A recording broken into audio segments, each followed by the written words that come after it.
अबू लहब के दो बेटे थे, एक का नाम था उतबा और एक का नाम था उतैबा। उतबा और उतैबा। ऐलान नबूवत से पहले नबी अलैहिस्सलाम की दो बेटियां हज़रत रुक़ैया रज़ी अल्लाह ताला अन्हा और हज़रत उम्मे कुलसूम रज़ी अल्लाह ताला अन्हा, इन दोनों का निकाह अबू लहब के बेटे उतबा और उतैबा से हुआ था। ख़ानदान एक था, निकाह हो चुका था, अभी रुख़्सत ही नहीं हुई थी। जब नबी अलैहिस्सलाम ने ऐलान नबूवत किया और अबू जहल ने दुश्मनी की इंतहा की, तो अपने बेटे को कहा कि तुम दोनों मोहम्मद की बेटियों को तलाक़ दे दो, वरना तुम्हारा मुँह मैं कभी नहीं देखूँगा। तो दोनों बेटों ने नबी अलैहिस्सलाम की दोनों साहबजादियों को तलाक़ दे दी और नबी अलैहिस्सलाम को ये गम भी पहुँचाया गया कि आपकी बेटियों को तलाक़ दीन की खातिर, इस्लाम की खातिर दी गई। दो थे उतबा और उतैबा।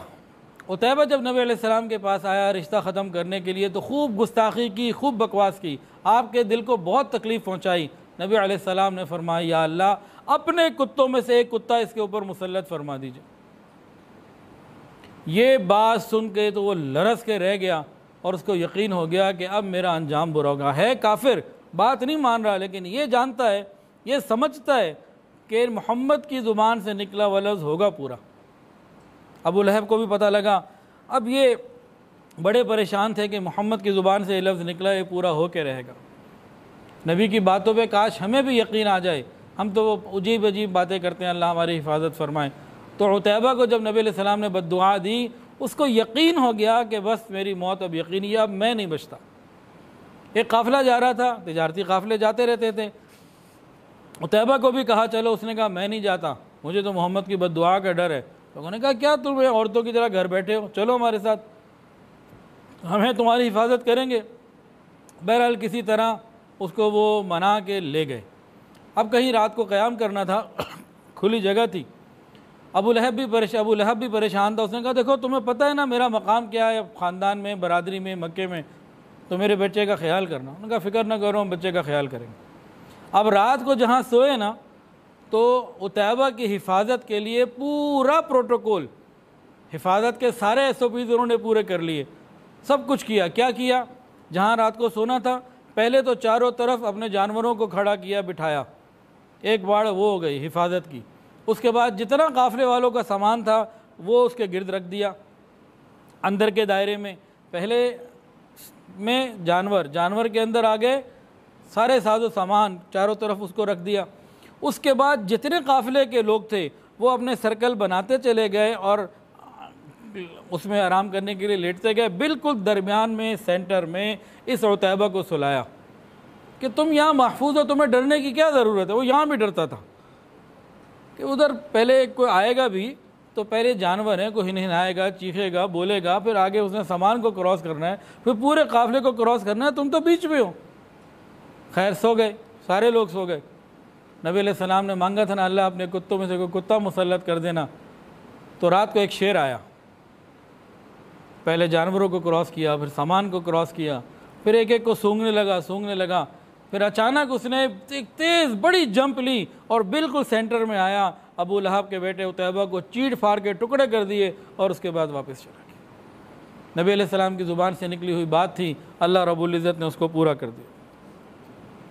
नबी अलैहिस्सलाम को और तकलीफ़ें पहुँचाई गई। एक वाक़या तकलीफ़ पहुँचाने का ये है कि एक मरतबा बैतुल्लाह शरीफ में जानवर ज़िबा हुए। बुतों के नाम पर ये कुर्बानियाँ करते रहते थे, जानवर ज़िबा करते रहते थे। तो कुछ जानवर ज़िबा हुए थे, उनकी ओजड़ी, गंद, गोबर, गलाजत पड़ी हुई थी। नबी करीम सल्लल्लाहु अलैहि वसल्लम वहाँ पर इबादत के लिए अपने वक्त पे आने वाले थे। अबू जहल ने कहा कोई है जो ओजड़ी को उठाए और मोहम्मद और रसूलुल्लाह सल्लल्लाहु अलैहि वसल्लम जिस वक्त सजदे में जाएं उनके ऊपर डाल दे। तो एक बहुत ही बड़ा दुश्मन खुदा था, उक़बा इब्न अबी मुईद, वो खड़ा हुआ, कहने लगा ये काम मैं करूँगा। नबी अलैहिस्सलाम जब आए, आप नमाज़ पढ़ने लगे, सजदे में गए, वो बदबख्त गया, उसने एक बड़ी जानवर की बड़ी ओजड़ी उठाई और रसूलुल्लाह सल्लल्लाहु अलैहि वसल्लम सजदे में थे और आपके ऊपर लाके डाल दी। उसका इतना वज़न था, नबी अलैहिस्सलाम सजदे में से सर न उठा सके। और इधर काफिरों ने मजाक उड़ाना शुरू कर दिया, हंसना शुरू कर दिया। इतना हंस रहे हैं कि गिर रहे, लोटपोट हो रहे हैं। ये ख़बर कहीं बीबी फातिमा को मिली कि मेरे बाप के साथ आज ये हो रहा है। वो आई और अपने छोटे छोटे हाथों से और जिस तरीके से वो कर सकती थी नबी अलैहिस्सलाम की मदद की, और उस ओजड़ी को फिर हटाया गया। नबी अलैहिस्सलाम उठे और नमाज की हालत में खड़े हो गए। फिर नबी अलैहिस्सलाम ने उन लोगों के लिए बद्दुआ की। जैसे ही आपकी ज़ुबान से बद्दुआ के लफ्ज़ सुने, ये सारे हंसते हुए एकदम खामोश हो गए और उसी लम्हे सारे के सारे लरजने लगे। नबी अलैहिस्सलाम ने 3 लोगों के लिए उस वक्त बद्दुआ की थी, या अल्लाह अबू जहल, उमर इब्न हश्शाम, अक़बा इब्न अबी मुईत और उमय्या इब्न खल्फ, या अल्लाह इन तीनों को तू सज़ा दे और इनको तबाह फरमा दे। उनके लिए बद्दुआ की। अब्दुल्लाह इब्न मसऊद रज़ी अल्लाह तआला अन्हु फरमाते हैं कि अल्लाह की कसम, आपने जिन जिन कुरैशियों का नाम लिया, मैंने उन्हें अपनी आँखों से ग़ज़वा बदर में कत्ल होते देखा, ज़िबा होते देखा, और उनको एक घड़े के अंदर भी डाल दिया गया। इसी तरह एक वाक़या हज़रत उस्मान गनी रज़ी अल्लाह तआला अन्हु बयान फरमाते हैं, एक मरतबा नबी अलैहिस्सलाम तवाफ़ फरमा रहे थे, आपका हाथ सिद्दीक़ अकबर रज़ी अल्लाह तआला अन्हु के पास के हाथ में था। आपने एक चक्कर लगाया, दूसरा लगाया, तीसरा लगाया। तीनों चक्करों में एक जगह पे ये काफिर सरदार बैठे थे, अबू जहल और दूसरे। उन्होंने बातें कसनी शुरू की, तकलीफ़ें पहुंचाना शुरू की, कुछ बातचीत भी हुई। और उसने कहा कि तुम हमें अपने माबूदों की इबादत करने से रोकते हो, जिन्हें हमारे बाप दादा पूछते चले आए, हम तुमसे सुलह नहीं कर सकते। इस तरह तीनों चक्करों में ये आपस में बातचीत करते रहे, नबी अलैहिस्सलाम को कुछ ना कुछ कहते रहे, हत्ता कि चौथे पहरे में ये तीनों के तीनों एकदम उठे और नबी अलैहिस्सलाम पर हमला कर दिया। हज़रत उस्मान कहते हैं कि अबू जहल एकदम आगे बढ़कर उसने कपड़े पकड़ने की कोशिश की, मैं आगे बढ़ा, अबू जहल के घूंसा मारा, उसे पीछे किया।